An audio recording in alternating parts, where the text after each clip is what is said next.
Wanderlei Silva versus Daijiro Matsui. Matsui with 8 wins, 2 knockouts, standing at 173 centimeters and weighing 84 kilograms. He wasn't just some random guy thrown in there. He was known for his durability, a tough, scrappy fighter who could take a beating and keep coming. Unfortunately for him, that's exactly what happened. From the opening seconds, Wanderlei charged forward like a rabid bull, immediately unloading hooks, legs, and relentless pressure. Matsui tried circling away, using movement to escape, but Wanderlei didn't care. He cut off the cage like a predator herding its prey. No hesitation, no pauses, just non-stop violence. Then came the moment Matsui made the worst decision possible. He covered up and tried to weather the storm. That was all the invitation Wanderlei needed. He unloaded with a flurry of hooks, kicks, and soccer kicks to the head that looked straight out of a street fight gone horribly wrong. Matsui tried to escape, but Wanderlei kept stepping forward, crowding him, suffocating him, making sure there was nowhere to run. And the most insane part? Wanderlei never slowed down. Not for a second. Even after the ref stepped in, he looked like he was still ready to keep going. The man simply does not stop. But if you think that was the peak of his aggression, you haven't seen anything yet. Because next, we're talking about Wanderlei at his absolute most terrifying. Axe Murderer Mode.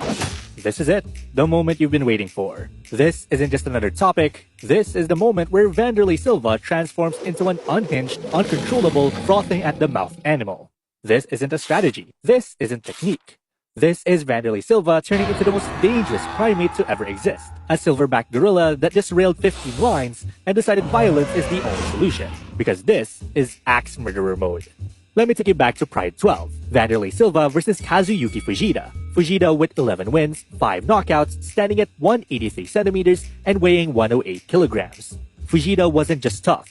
This man was built different. A heavyweight monster. He had already beaten top names in Pride and was known for his indestructible chin. Before stepping into the cage with Wanderlei, he had racked up wins against killers, eaten shots from some of the hardest hitters in MMA without even flinching, and most importantly, he had never been knocked out before. But none of that mattered when Wanderlei flipped the switch.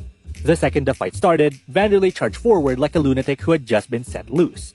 No feeling out process, no defense, just instant brain-scrambling war. Fujita tried to trade shots, but Wanderlei was throwing pure unfiltered chaos.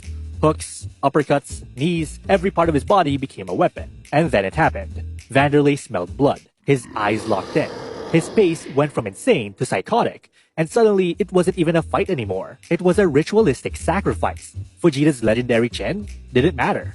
Wanderlei pinned him against the ropes and unloaded a nuclear-level barrage of punches. Fujita was getting bounced around like a crash test dummy. His body wanted to go down, but Wanderlei refused to let gravity do its job.